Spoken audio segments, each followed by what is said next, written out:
Welcome to this deep dive into face recognition technology. Today we're going to explore how modern AI systems can recognize faces with remarkable accuracy and why the traditional approaches often fall short. You've probably used Face Unlock on your phone or seen facial recognition at airports. But have you ever wondered how these systems actually work? The key lies in something called metric learning and understanding the geometry of identity. By the end of this video, you'll understand why embedding spaces matter, how distance thresholds enable rejection of unknown faces, and why margin-based learning creates better AI systems. Let's begin our journey into the fascinating world of face recognition. Let's start with a visual demonstration of the core concept. What you're seeing here is an embedding space, a mathematical representation where each face becomes a point in high-dimensional space. Each colored cluster represents a different person. Red dots are photos of person A, blue dots are person B, and green dots are person C. In the traditional softmax classification approach, notice how these clusters are spread out and can overlap. This makes it difficult for the system to confidently distinguish between people. Now watch carefully as we apply metric learning techniques. See how the clusters become tighter and more compact? Each person's photos are now grouped closely together, while different people are pushed far apart. This transformation is the essence of metric learning. Instead of just classifying faces into categories, we're learning a distance function that makes similar faces close and different faces far apart. The yellow dot represents a new, unknown person. Notice how it falls outside all known clusters.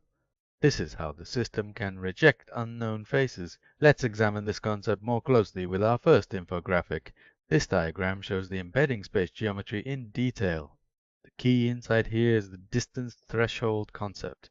In a well-trained embedding space, faces of the same person clustered tightly together, we can draw an acceptance boundary, a circle or sphere in high-dimensional space, around each known identity. When a new face comes in, the system computes its embedding vector and measures the distance to all known clusters. If the face falls within an acceptance threshold of a known cluster, the system identifies it as that person. But here's the crucial part. If the face falls outside all acceptance thresholds, the system can confidently reject it as unknown. This is called open set recognition. Traditional classification systems struggle with this. They're forced to assign every input to one of the known classes, even if the face has never been seen before. Think about the security implications. A traditional classifier might wrongly identify a stranger as an authorized person, simply because it has no reject option. Metric learning solves this elegantly by making the distance itself meaningful. A large distance means this doesn't match anyone we know. This geometric interpretation is what makes modern face recognition systems so much more robust and why they can handle the open world scenario where not everyone is in the database. Now let's understand how we actually train these embedding spaces. The secret weapon is margin-based learning. This infographic shows the key innovation, adding margins to the learning objective. In traditional training, the model only needs to make the correct class score higher than incorrect classes. This creates embeddings that are good enough but not optimal. Margin-based losses like artface and cosface add an extra requirement.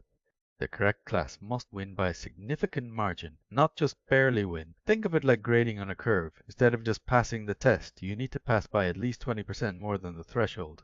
This stricter requirement forces the model to create better separations.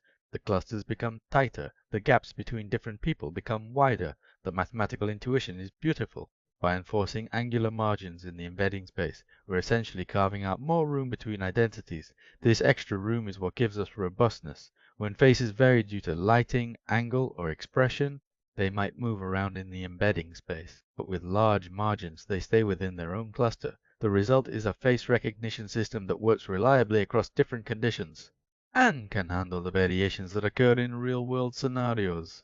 Margins are the difference between a system that works in the lab and one that works in the real world.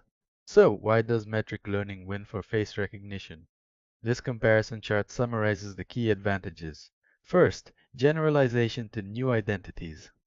With metric learning, you don't need to retrain when adding new people to the database. You simply compute their embedding and store it. Second, open set recognition. As we discussed, the ability to reject unknown faces is built into the geometric framework. Third, efficiency at scale. Computing a distance is much faster than running a full classification. This matters when you have millions of faces in your database. Fourth, transfer learning. Embeddings learned on one dataset work remarkably well on completely different faces. The model learns general concepts of facial similarity. The numbers speak for themselves. Modern metric learning approaches achieve over 99% accuracy on standard benchmarks, while traditional classifiers plateau much lower. This is why every major face recognition system today, from your phone's Face ID to airport security, uses some form of metric learning. The paradigm shift from classify this face to measure similarity between faces was the breakthrough that made reliable face recognition possible. Let's dive deeper into the technical foundations. This document explores the geometry of identity, the mathematical framework underlying everything we've discussed. The key insight is that identity can be represented as a manifold, a smooth surface in high-dimensional space where similar faces live close together. Each person's face variations, different angles, expressions, lighting, form a small region on this manifold. The metric learning objective is to learn this manifold structure from data. The loss functions we use, triplet loss, contrastive loss, arc face, are all ways of shaping this manifold to have the properties we want. Triplet loss works with anchor, positive and negative samples, pushing the anchor closer to positives and away from negatives. Arc face adds angular margins in the hyperspherical embedding space, creating clean geometric separations between identities. The choice of embedding dimension matters too. Higher dimensions can capture more variation, but risk overfitting. Typical systems use 120 to 512 dimensions. What's remarkable is how these geometric principles emerged from deep learning. The networks learn to create meaningful spaces without explicit geometric supervision. This convergence of geometry, deep learning, and practical engineering is what makes modern face recognition so powerful. It's not just pattern matching, it's learning the fundamental structure of facial identity. Let's recap what we've learned today. Face recognition has evolved from simple classification to sophisticated metric learning in geometric embedding spaces. The key concepts to remember: embedding spaces represent faces as points. Distance thresholds enable open set recognition. Margin-based training creates robust separations, and the geometry of identity underlies it all.